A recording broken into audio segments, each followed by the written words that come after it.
Hey there. Hi. We're designing with Less. This is Saffron. This is Michelle. And today we're going to show you how to fold towels Spa style. Okay, let's go. So you're going to take your towel and fold it in half, lengthways. This is what that'll be. With the detail at the top. Okay, and then we're going to make a triangle. And we're going to end up with a shape like this. Okay. With a little margin, yeah, to the left or right, depending which way you have your towel. And then you're going to flip it over. About a third of the way, you're going to make a envelope shape like this. Okay, and then turn it over again.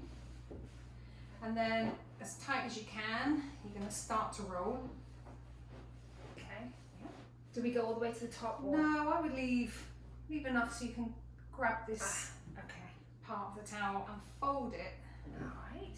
Tuck it into the fold roll. Hey. Okay. There you go. A nice little spa towel. And if you want to add a nice finishing touch, you can always just grab a basket or treat yourself to a new one. We got this little one at Target. And pop them in. There you go. Start it up. And if you like what you saw today, remember to hit the like or hit the subscribe button and we can make you more content. Fantastic. Thank you. Bye. See ya.